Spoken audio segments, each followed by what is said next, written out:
Good morning, students. In last class, we have discussed on the accounts of Ibn Battuta and a small brief introduction of Francis Bernier. We will discuss in this class about the accounts of Francis Bernier. Accounts of Francis Bernier के अंदर Bernier ने India के बारे में क्या लिखा, उसने India में कौन सी चीज़ें देखी जो उसको अनफेमिलियर लगी, उसने इंडियन सोसाइटी के बारे में, इंडियन विलेजेस के बारे में, इंडियन इकोनॉमिक के बारे में उसने क्या लिखा वो हम इसके अंदर डिस्कस करेंगे. Let's start students. Accounts of Bernier. Good morning. Brief introduction of Bernier. एक बार हम वापस डिस्कस कर लेते हैं, रिवाइज कर लेते हैं कि बर्नियर कौन था. Bernier was a French man. He had come to India in 17th century. India में 17th सेंचुरी में आया था. फ्रांस का सिटीजन था. फ्रांस का सिटीजन होने के साथ ही इंडिया में वो जब आया तो उसने डॉक्टर भी बना वो और फिलोसोफर भी बना. डॉक्टर किसका था वो? दारा शाह. एक शाहजहाँ का जो सबसे यंगेस्ट सन था उसका नाम था दारा शाह. तो दारा शाह का वो क्या था? डॉक्टर था. और जब वो डॉक्टर से जब उसने स्विच किया फिलोसॉफी के अंदर तो उसने एक दानिश खान करके एक फिलोसोफर हुआ है मुग़ल एम्पायर के अंदर, तो उसके साथ उसने फ़िलोसॉफ़ी भी प्रैक्टिस की है. ठीक है, ये उस बर्नियर का हो गया. एक टॉपिक आता है बर्नियर की राइटिंग का नाम क्या है. बर्नियर की राइटिंग का नाम है travels in the Mughal empire. Mughal empire के अंदर उसने ट्रेवल यानी travels in the Mughal empire, ये टॉपिक के ऊपर या इस नाम से, इस टॉपिक से उसने अपना एक बुक लिखा है. अपनी राइटिंग उसने travels in the Mughal empire नाम से लिखा है. ठीक है. अब क्या होता है, हमने अलबिरूनी का स्पेशल पैटर्न देखा है. अलबिरूनी एक स्पेशल पैटर्न याद रखिएगा, एग्जाम्स में पूछा जाता है कि अलबिरूनी ने कौन सा स्पेशल पैटर्न यूज़ किया था अपना अकाउंट लिखने के लिए. तो अलबिरूनी का एक स्पेशल पैटर्न था कि वो पहले एक क्वेश्चन पुट करेगा, यानी he first asked a question, then answer, give answer accordingly to the other yours helping context. वो पहले क्वेश्चन पुट करेगा. कौन? अलबिरूनी. अलबिरूनी का अलग है. फ्रांसिस बर्नियर ने भी एक मेथड यूज़ किया. अभी हम अलबिरूनी का डिस्कस करें, छोटा सा डिस्कस किया, रिवाइज कर रहे हैं. अलबिरूनी का एक फिक्स पैटर्न था कि वो पहले क्वेश्चन पुट करेगा और अलग अलग कॉन्टेक्स्ट, अलग अलग इंस्क्रिप्शन, अलग अलग ट्रेडिशन, अलग अलग स्क्रिप्चर्स, अलग अलग टेक्स्ट से वो आंसर उठाएगा और अलग अलग ऑब्जर्वेशन से आंसर उठाएगा और उनको आंसर को अपने अकाउंट्स में लिखता था. सिमिलरली फ्रांसिस बर्नियर का भी एक स्पेशल पैटर्न था राइटिंग का. लिखता कैसे था? वो लिखता तो था लेकिन उसको क्या करता था, अब इसको देखिए. Special way in which Bernier use to write his accounts was he use to compare India with Europe, specially with France. वो क्या करता था, हर एक जगह अपनी राइटिंग्स में इंडिया को यूरोप से कंपेयर करता था या यूरोप को इंडिया से कंपेयर करता था, और स्पेशली फ्रांस, क्योंकि वो फ्रांस का सिटीजन था. तो फ्रांस के अंदर उसको ट्रेडिशन अलग मिला, सिविलाइजेशन अलग मिला, कल्चर अलग मिला, इंडिया में कल्चर अलग मिला. तो वो क्या करता था, फ्रांस के कल्चर को इंडिया के कल्चर से वो क्या करता था, कंपेयर करता था. और इस कंपैरिजन का उसका क्या रीज़न था, he wants to make Europe superior than India. वो क्या चाहता था कि हम यूरोप को हमेशा ऊंचा रखें, सुपीरियर रखें, और इंडिया को हमेशा इन्फीरियर, नीचे वाला रखें. वो इंडिया को नीचे वाला समझता था और यूरोप को ऊंचा समझता था. लाइक ब्रिटिश पीपल हमेशा अपने आप को हायर पीपल मानते थे, हायर कास्ट के, हायर वर्ण के मानते थे. और इधर सिमिलरली इंडिया के लोगों को क्या बोलते हैं, lower peoples, black and lower peoples. ठीक है, इसके आगे हम डिस्कस करते हैं. ये टॉपिक हम आगे डिस्कस करेंगे. Land ownership. He always eager to prove the superiority of Europe. वो हमेशा किस लिए ईगर होता था, कि यूरोप की सुपीरियरिटी को प्रूव करने के लिए, यानी हमेशा यूरोप को ऊपर बताना है. ये उसका हमेशा से फिक्स रहा है, माइंड सेट था कि हमको यूरोप को ऊपर रखना है. ऐसा नहीं कि वो हर जगह कुछ लिखता था, लेकिन but most probably he you always use to make superior Europe then India. He wants to represent, ये मेन इंपॉर्टेंट टॉपिक है, he wants to represent India is binary to Europe, means India is always inverse to Europe. वो क्या चाहता था, अब इसके अंदर देखो, एक सिस्टम होता है कि बाइनरी. बाइनरी अगर हमने कहीं पढ़ा है तो मैं इधर समझा देता हूँ इसका स्क्रीन का यूज़ करके. अगर हमने थोड़ा सा लॉजिक्स पढ़े हैं तो बाइनरी सिस्टम के अंदर या तो 1 होता है या 0 होता है. 0 का मतलब होता है ऑफ और 1 का मीनिंग होता है ऑन. ये बाइनरी सिस्टम, अब तो आ गया डेसिमल सिस्टम चलता है, लेकिन जब बाइनरी कोडिंग चलता था कंप्यूटर्स के अंदर तो 1 का मीनिंग होता है ऑन और 0 का मतलब होता था ऑफ। तो दोनों एक दूसरे के क्या हैं, इन्वर्स हैं। क्या हैं, इन्वर्स। तो सिमिलरली वो क्या चाहता था, India, he wants to represent India is binary to Europe, means India is always inverse to Europe. वो क्या चाहता था, India binary to Europe means India is always inverse to Europe. वो इंडिया को क्या प्रेजेंट करना चाहता था, ऑलवेज किसका, यूरोप का इन्वर्स है। इंडिया और यूरोप दोनों एक दूसरे के इन्वर्स हैं। ठीक है, एक मेन चीज़ आती है कि बर्नियर की राइटिंग का क्या नाम था, the writing of Bernier was the travels in the Mughal empire, जो हमने पहले डिस्कस किया है। आगे चलते हैं, the question of land ownership. Bernier का जो सबसे मेन टॉपिक है पढ़ने का या लिखने का, जो हमको इम्पोर्टेंट है हमारी बुक के अकॉर्डिंग, वो क्या है, the question of land ownership. अब बर्नियर अपनी लैंड ओनरशिप के लिए क्या करता है, इसको देखना होगा हमको। अकॉर्डिंग टू बर्नियर,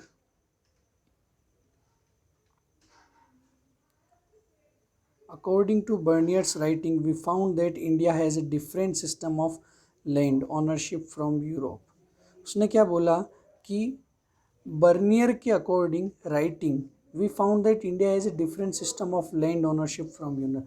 यानी बर्नियर की राइटिंग से हमको ये मालूम पड़ता है, we get information from the Bernier's writings that कि इंडिया के अंदर लैंड ओनरशिप यानी जो ज़मीन का जो मालिकाना हक होता है, जो ज़मीन का ओनरशिप होता है, the land ownership in India, India का जो लैंड ओनरशिप का सिस्टम था वो यूरोप से बिल्कुल अलग था। It was inverse of the Europe. अब कैसे इन्वर्स होता है वो नेक्स्ट लाइन में डिस्कस करता है। In Europe the cultivator use to, in Europe the cultivator use to, sorry,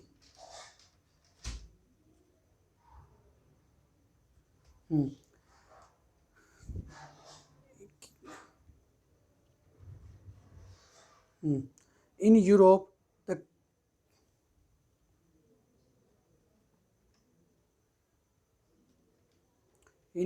the cultivator used to own the land which they cultivate, but in India the king or ruler was who, ये समझ लीजिए कि in Europe the cultivator use to own the land which they cultivates, but in India the king और ruler was own the land. इसका मतलब देखिए, Europe के अंदर क्या होता था कि कल्टिवेटर्स यानी उसके अंदर जो फार्मर्स होते थे वो क्या करते थे, लैंड का ओनरशिप अपने पास रखते थे। द कल्टिवेटर्स और the farmers has the ownership of the land, but in India the king और रूलर ऑन्स द लैंड। उसकी राइटिंग के अकॉर्डिंग, हम किस अपने अकॉर्डिंग इंडिया में था या नहीं था हमको मालूम नहीं, उसकी राइटिंग में क्या लिखा है हमको ये पढ़ना है। तो वो क्या कहता है, but in India the king यानी राजा, सुल्तान, सम्राट जो भी है, किंग और रूलर ऑन्स द लैंड, वो हमेशा ज़मीन को क्या करता था, ओनरशिप अपने पास रखता था। लेकिन यूरोप के अंदर ओनरशिप किसके पास होता था, जो उसको कल्टिवेट करता था, जो फार्मर होता था वो उसका मालिक होता था और जो उसको कल्टिवेट करता था। बट इन इंडिया कौन होता था, द किंग और the ruler was the owner of land. ठीक है, ये उसने लिखा है। उसने क्वेश्चन किया, the question of land ownership, बहुत बड़ा इंपॉर्टेंट टॉपिक है। अब उसने क्या बोला है कि by this system, sorry, this system is harmful for both state and people. उसने ये बोला कि ये जो इंडिया के अंदर सिस्टम है किंग ओनरशिप का, किंग का लैंड ओनरशिप ऑफ किंग, यानी किंग जो ओनरशिप है वो स्टेट के लिए भी हार्मफुल है और उसकी जनता पॉपुलेशन के लिए भी क्या है, हार्मफुल है। क्यों है, रीज़न उसने दे दिए। हाउ इट इज़ हार्मफुल, कैसे हैं, क्यों है, जो तो उसने बता दिया कि हार्मफुल है। अब कैसे हार्मफुल है ये उसे बताता है। अब वो क्या कह रहा है, अब वो हार्मफुल बताने के लिए क्या बताता है। फर्स्ट उसने बोला कि a father can not pass his land to his son, a father can not pass his land to his son, यानी एक फादर अपने बेटे को अपनी ज़मीन नहीं दे सकता था। वाई ही डिडंट, क्यों नहीं दे सकता था, क्योंकि उसकी ज़मीन थी नहीं। उसने क्या बोला कि लैंड ओनरशिप किसके पास होती थी, किंग के पास। अगर राजा मालिक है तो राजा की इच्छा हो जिसको लैंड दे। अब अगर उसका पिता मालिक होता तो अपने बेटे को दे देता। If his father was the owner of the land then he can give to his son, but the king was the owner of the land, how can he, it is depends on his will. अगर वो अपनी इच्छा हो जिसको दे, हमको ये नहीं मालूम है। सिमिलरली सेकेंड वो क्या रीज़न बताता है इसके लिए, सेकेंड बताता है कि this system prevents the emergence of improving landlords. अब ये इंपॉर्टेंट टर्म आती है, improving landlords. Improving landlords term समझने के लिए हमको देखना होगा कि ब्रिटेन के अंदर और यूरोप के अंदर क्या हुआ था। जब हमने पढ़ा था कि 13वीं सेंचुरी के बाद क्राइसिस आया, क्राइसिस ख़त्म हुआ तो 13वीं सेंचुरी के बाद क्या होगा, एग्रीकल्चर इमर्ज होने लगा, बढ़ने लगा। तो एग्रीकल्चर इमरजेंस के साथ क्या हुआ कि एक फिक्स कुछ लोगों ने, अब जो लैंड लॉर्ड्स थे जिनकी ज़मीन, हमको मालूम है कि यूरोप के अंदर लैंड ओनरशिप किसके पास होता था, कल्टीवेटर और फार्मर्स के पास। तो फार्मर्स क्या हुए कि जब उनका खुद का मालिक है तो चाहे जितनी खेती करो, तो उन लोगों ने अपनी खेती को बढ़ाना स्टार्ट किया। दे इम्प्रूव देयर कल्टीवेशन, अपना production, cultivation, types of crops, agriculture technique सबको उन्होंने चेंज किया और अपना आप को बहुत इम्प्रूव कर लिया। बट इंडिया के अंदर क्या होता है, मालिक कौन है, राजा। भले ही अगर जो फार्मर्स है वो अपने इम्प्रूव करें, लैंड एग्रीकल्चर टेक्निक्स को चेंज करें, प्रोडक्शन को बढ़ाएं, न्यू एग्रीकल्चर टेक्निक्स लाएं, क्रॉप्स को चेंज करें, but who will get the profit, profit किसके पास जाएगा, राजा के पास। अब राजा के पास अगर प्रॉफिट जाता है तो राजा के पास प्रॉफिट जाने से क्या फ़र्क पड़ेगा कि अब सारा प्रॉफिट राजा के पास रख लिया, उनको तो जो उनका जो रेंट होता था, जो उनकी तनख्वाह होती थी, वेजेस, वो उनको मिल जाते थे। तो वो क्यों चाहेंगे कि हमारा जो लैंड है, जो हमारा कल्टीवेशन है वो बढ़े। सो फादर ओनरशिप समझ गए कि पिता को नहीं दे सकते, तो because the king was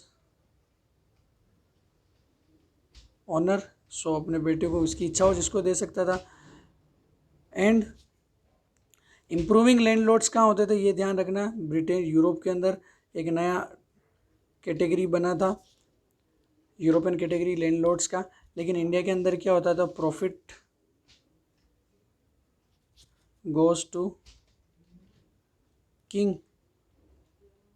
so वो अपने आप को उन्होंने बढ़ाया नहीं, क्योंकि सारा प्रॉफिट किंग के पास जाना था, हम खेती करके क्यों करें, तो अपने आप को उन्होंने बढ़ाया। फिर इसके बाद आता है लास्ट, उसने रीज़न दिया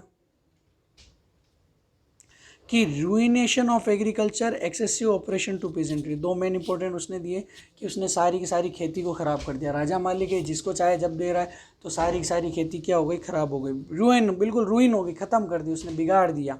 and the excessive operation to the peasantry, और जो पीजेंट्री थी, जो खेती करने वाले जो लोग थे, उनके ऊपर उसने बहुत ज़्यादा टैक्सेस लगा दिए, बहुत ज़्यादा उनसे सर्विसेज लेने लगा, उनसे बहुत ज़्यादा काम लेने लगा। तो excessive operation to the peasantry and the ruination of the agriculture, खेती को ख़राब कर दिया, रुइन कर दिया। एंड एक्सेसिव ऑपरेशन, और पीजेंट्री के ऊपर बहुत बड़े बड़े एक्सेसिव ऑपरेशन उसने थोप दिए। फिर एक लास्ट आता है, उसने एक और टर्म दी है, decline the living standards of lower class except than ruling elites. Land ownership ने क्या किया, जो लोअर क्लास के जो लोग थे, आज इसको खेती दे दी, आज उसको दे दी, उसका मालिक है नहीं, प्रॉफिट सारा स्टेट के पास जा रहा है, तो उन्होंने जो लोअर क्लास के जो पीपल थे ना, उनकी लाइफ के स्टैंडर्ड्स को तो बिल्कुल रूइन कर दिया, ख़त्म कर दिया, डिक्लाइन कर दिया, स्टैंडर्ड्स को गिरा दिया, बिल्कुल भिखारी जैसे रहने लगे। आगे एक टर्म आएगी, the king of beggars and barbarians. ये टर्म अच्छी टर्म है, उसने बोला है अपने आप को नहीं, रूल्स को। और लेकिन क्या हो, इससे लोअर क्लास का स्टैंडर्ड्स तो गिर गया, लेकिन जो हायर क्लास के लोग था उनका स्टैंडर्ड में कोई कमी नहीं, वो चाहे जिसको देते थे सारा प्रॉफिट अपने पास रहते थे। रूलिंग एलाइट्स जो थे वो सारा प्रॉफिट अपने पास रखते थे, लेकिन जो लोअर क्लास के जो लोग थे, उनका जो लिविंग स्टैंडर्ड्स था वो बिल्कुल क्या गया, डिक्लाइन, बिल्कुल नीचे गिर गया। तो ये उसने अपनी राइटिंग्स में लिखा, the question of land ownership.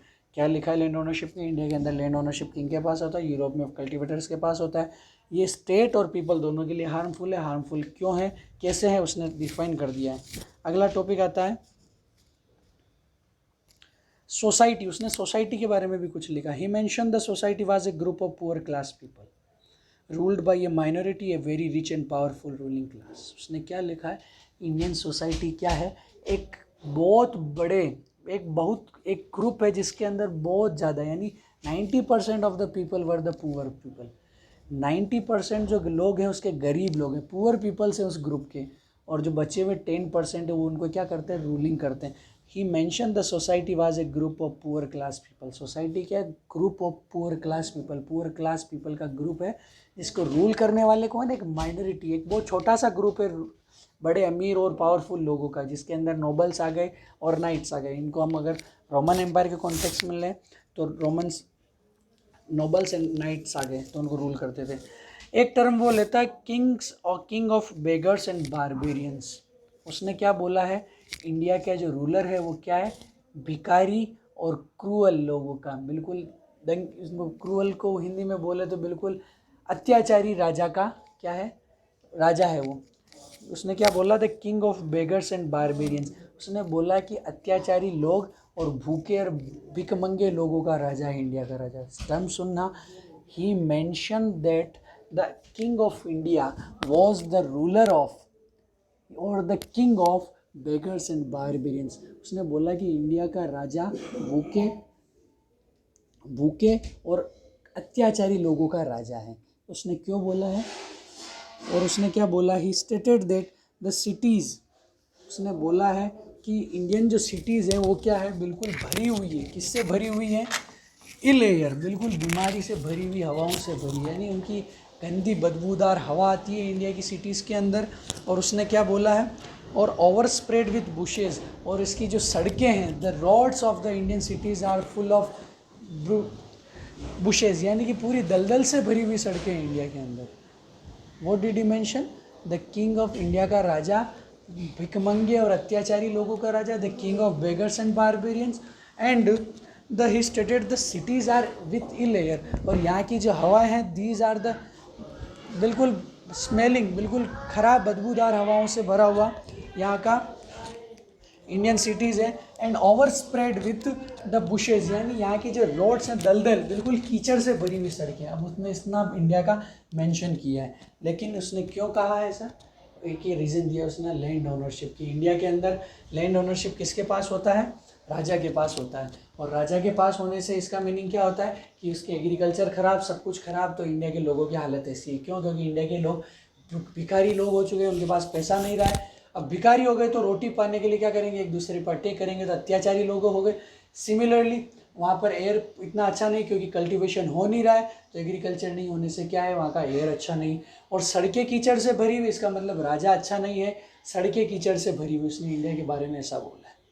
अब लेकिन एक यहाँ पे कंट्राडिक्शन आता है कि जो मुगल ऑफिशियल डॉक्यूमेंट्स हैं, मुगल एम्पायर के कुछ ऑफिशियल डॉक्यूमेंट्स होते थे, वो डॉक्यूमेंट्स क्या बोलते हैं इसके बारे में।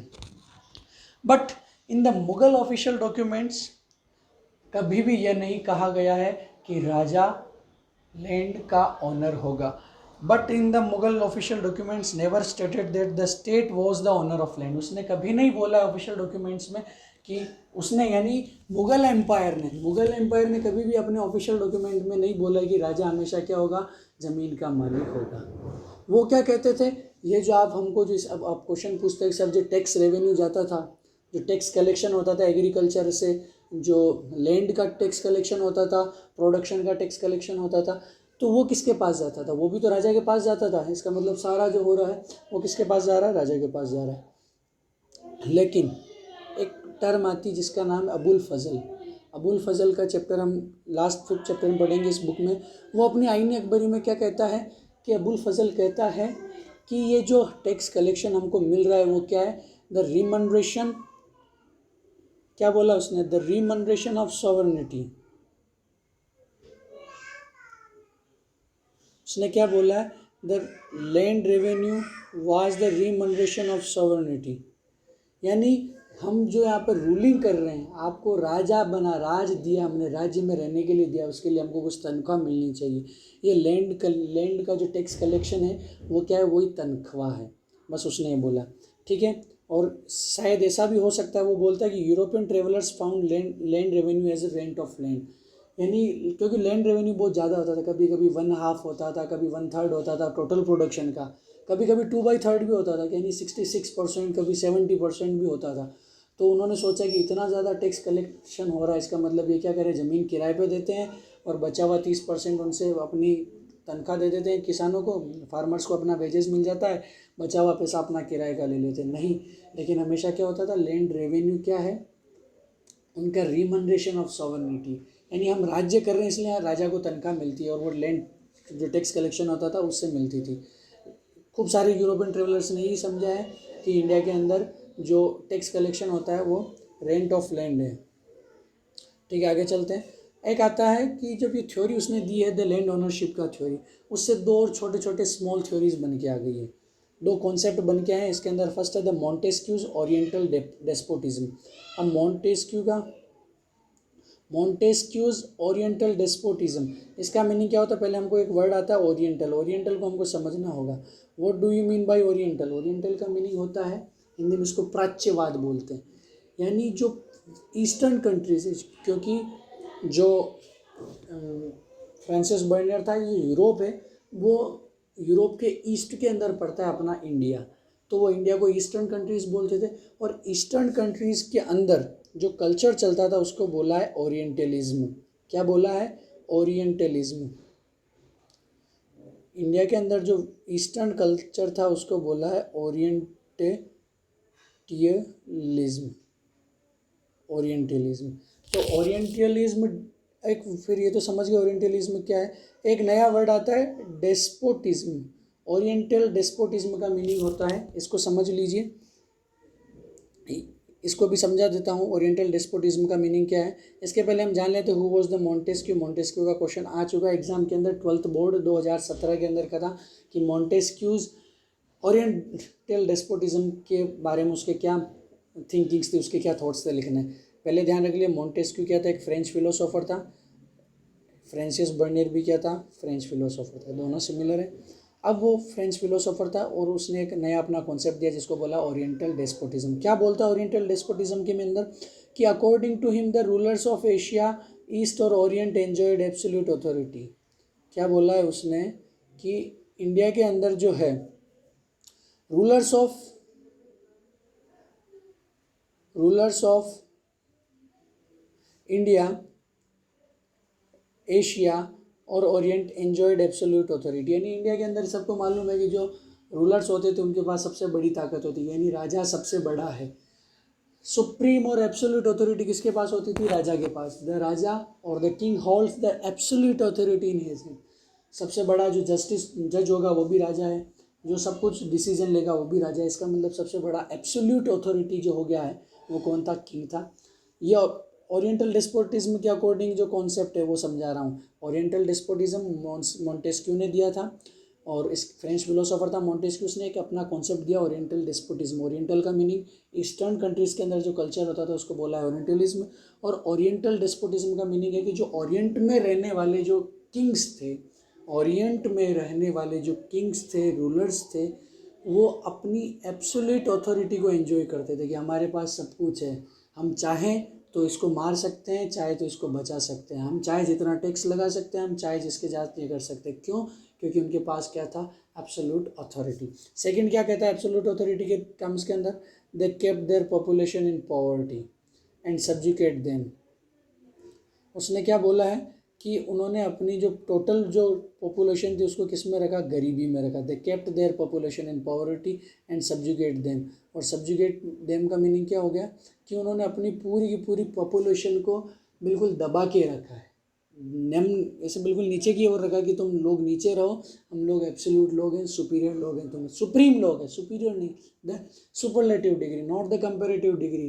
दे used their superlative powers, population in poverty and subjugate them. और लास्ट क्या बोलता है? और दे ओन द लैंड। और उन्होंने क्या किया था? ज़मीन को अपने काबू में रख लिया। तीन चीज़ें, पहला एंजॉयड द एब्सोल्यूट अथॉरिटी, दूसरा रूलर्स ने क्या किया? अपनी जनसंख्या, अपनी जो पॉपुलेशन थी, अपने लोग थे, उनको पॉवर्टी में रखा, उनको दबा के रखा, सब्जुकेट करके रखा। एंड द थर्ड, उन्होंने सारी ज़मीन को क्या कर लिया? ऑनरशिप अपने पास ले ली। एक टर्म और आती है, कार्ल मार्क्स का नाम आप सबने सुना है, द फेमस मार्क्सिस्ट, जिसने पूरे वर्ल्ड के अंदर मार्क्सिज्म को स्टार्ट किया है।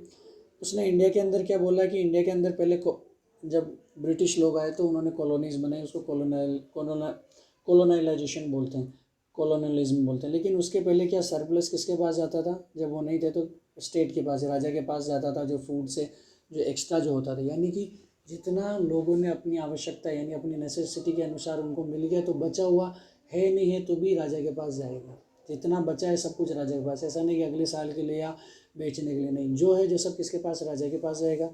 उसने बोला emergence of autonomous egalitarian villages communities, यानी जमींदार जो वर्ग था, जो जमींदार जो लोग थे, देखो जमींदार टर्म है, और अनटचेबल्स लैंड लेस लेबर्स, इन सारी कैटेगरी का सोसाइटी के अंदर इमरजेंस हो गया, अलग अलग कैटेगरीज में बढ़ गई। यानी कुछ लोगों ने जिन्होंने कल्टीवेशन किया फार्मर्स बन गए, तो फार्मर से ज़मींदार हो गए, लेकिन कुछ लोग बिल्कुल दबते दबते नीचे कहाँ चले गए, अनटचेबल्स और लैंड लेस, जिनके पास ज़मीन नहीं होती थी, लैंडलेस लेबरर बन गए। ठीक है, ठीक है। एक बर्नियर्स के एक्सप्लेनेशन के बाद हम इस क्लास को एंड करेंगे। सो स्टूडेंट्स, बर्नियर्स ने क्या किया, बर्नियर ने एक तो लैंड ओनरशिप का क्वेश्चन पुट किया, सेकंड उसने सोसाइटी का डिस्क्रिमिनेशन बताया, थर्ड वो क्या करता है कि कुछ अलग अलग टर्म्स यूज़ करता है। उसने बोला कि आर्टिशियंस, उसने क्या टर्म दिया है, आर्टिशियंस। उसने बोला कि आर्टिशियंस को कभी मोटिवेशन मिला ही नहीं। यानी अगर क्वेश्चन आता है कि यार आर्टिशियन लोग जो थे वो इतने इमर्स क्यों नहीं हो पाए, उन्होंने अपना टेक्निक्स, अपने जो प्रोडक्शन था, उनकी जो आर्ट्स था, उसको उन्होंने इतना बढ़ाया क्यों नहीं। अब बढ़ाएंगे कैसे जब उनको मोटिवेशन नहीं था।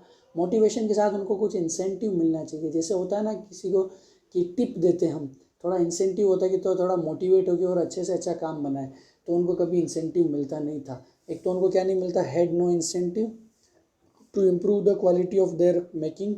वाई, क्यों नहीं मिलता था, ये भी हो गया। इंसेंटिव कभी उनको स्टेट ने नहीं दिए थे।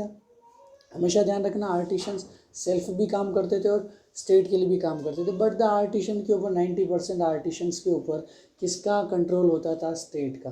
अब स्टेट का कंट्रोल होगा तो सारा प्रॉफिट किसके पास जाएगा, स्टेट के पास जाएगा। The profit and the surplus goes to the state. बारिश आ रही है बाहर, आप लोगों के भी आ रही होगी क्योंकि मैं रात में रिकॉर्ड कर रहा हूँ इस वीडियो को। अभी बारिश चल रही है, थोड़ा आवाज़ आएगा, आपको प्रॉब्लम होगा।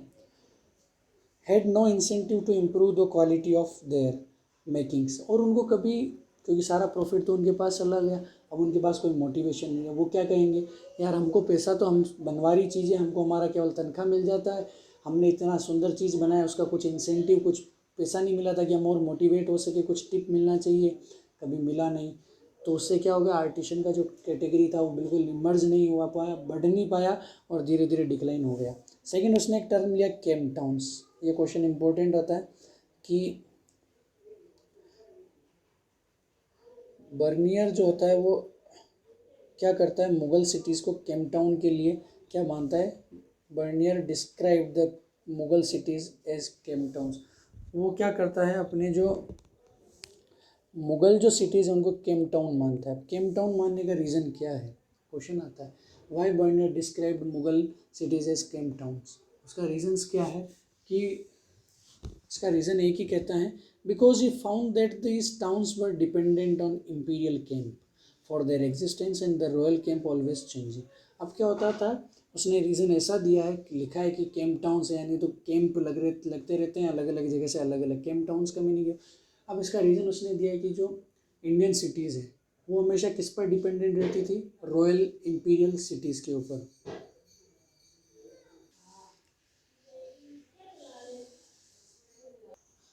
So continue students. अब बर्नियर क्या कहता है कि उसने जो मुगल जो सिटीज़ थी उसको क्या बोला है, केम टाउन्स की उसने डिस्क्राइब किया।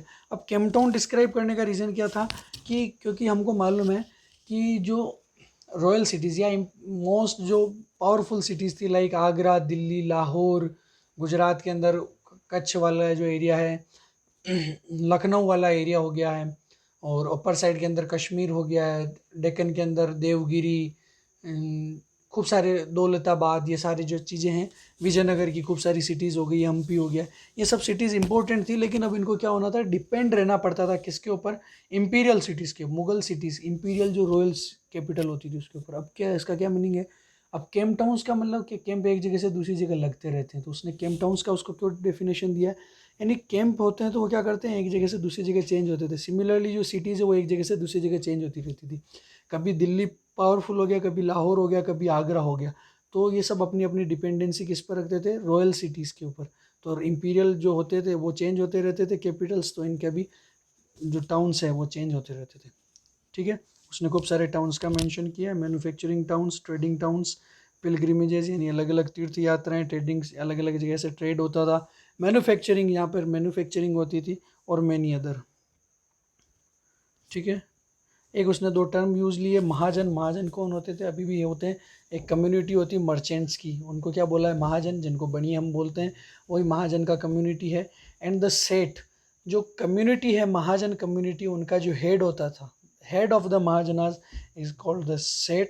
उसने कुछ खूब सारी और टर्म्स भी यूज़ कर लिए, जैसे आर्टिशंस होते थे टाउन्स के अंदर, फिजिशियंस जिनको वैद्य बोलते थे या हकीम बोलते थे, वकील कौन होते थे? लॉयर्स होते थे, पेंटर्स। उसने खूब सारी कैटेगरीज मेंशन की। अब एक चीज़ इंपॉर्टेंट है, इस चैप्टर का लास्ट टॉपिक है, इसके बाद हम कंक्लूड करेंगे। इस चैप्टर के अंदर देखो, हमने अभी वुमन के बारे में कुछ भी नहीं पढ़ा है, कि तीनों ट्रेवलर्स इंडिया में आए, उन्होंने वुमेंस के बारे में, वुमन को तो देखा होगा, उनके बारे में कुछ तो लिखा होगा वुमन के बारे में। हाँ, लिखा है। उनकी तीन कैटेगरीज हिस्टोरियन डिस्क्राइब कर देते हैं। वो तीन कैटेगरीज क्या है? उन्होंने क्या बोला है?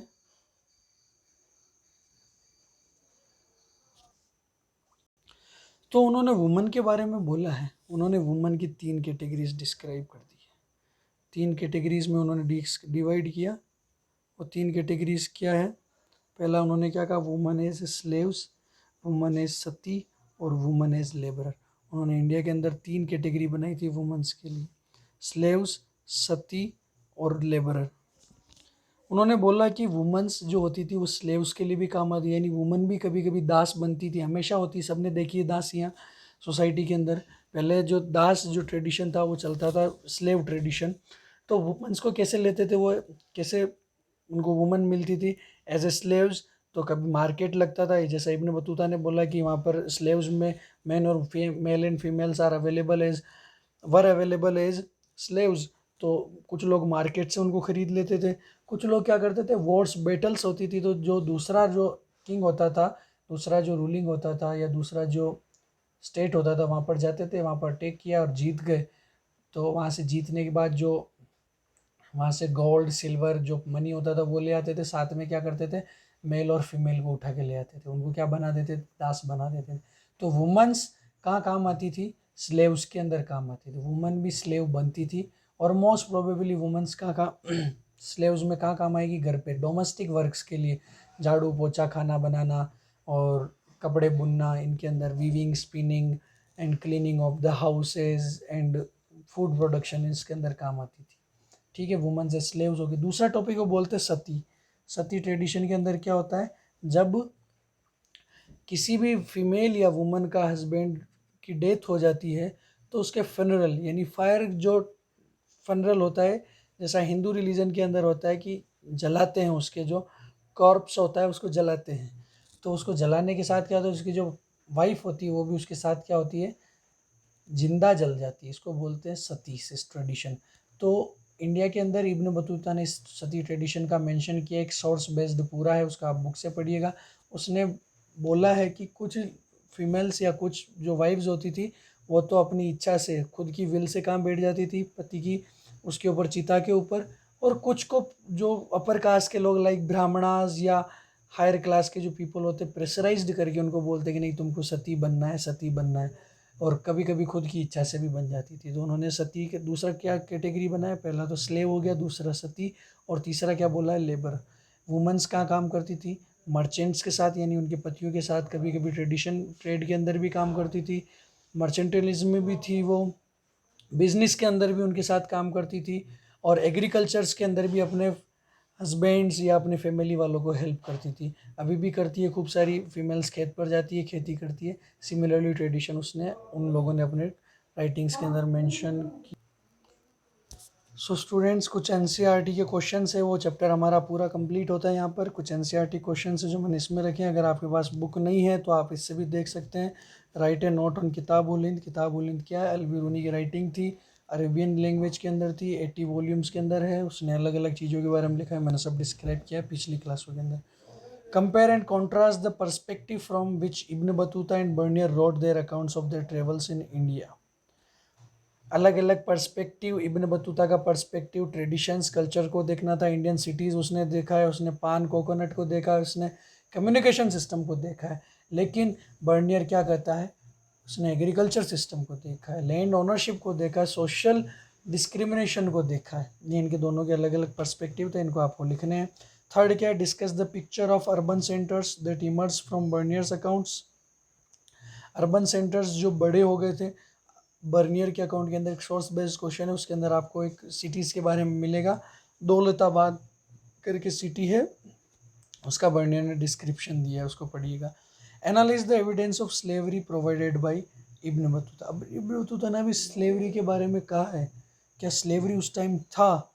तो था। कैसे मालूम पड़ेगा? जब हम मार्केट्स पढ़ते हैं, मार्केट के बारे में पढ़ते हैं, तो मार्केट के अंदर एक टर्म आती है कि इब्न बतूता मेंशन करता है कि एक प्लेस है जहाँ पर क्या होता था, स्लेव्स के लिए मेल और फीमेल दोनों का ट्रांजिशन होता था। कोई बाई कर रहा है, कोई सेल कर रहा है, कुछ लाके वहाँ पे बेच रहे हैं, कुछ लाके उनको खरीद रहे हैं। तो जो स्लेव्स होता है उनका एविडेंस मिलता है। फिफ्थ है, what were the elements of the practice of sati that drew the attention of Bernier. Bernier के अटेंशन को सती ने कब खींचा? तो एक सती का उसने स्टोरी बताया कि एक रोती हुई लेडी आ रही थी, उसको 4-5 लोग साथ में, शायद ब्राह्मण था, एक बूढ़ी औरत थी वो जो उसको उसने अपने बगल में उसको दबाया हुआ था और उसको खींच के ला रही थी। और खींच के लाने के बाद उसको ज़बरदस्ती अपने हस्बैंड की जो चिता थी उसके ऊपर बिठा दिया और उसको ज़िंदा जला दिया। तो उसका अटेंशन उसने खींचा और वो बोला कि मैं रो पड़ा, ऐसा उसने अकाउंट्स में लिखा है, बुक्स के अंदर मिलेगा। ये मैंने स्टोरी आपको बता दी। ये क्वेश्चन इन एनसीईआरटी हो गए। और इसके अगला वाला अपना क्लास कब स्टार्ट होगा?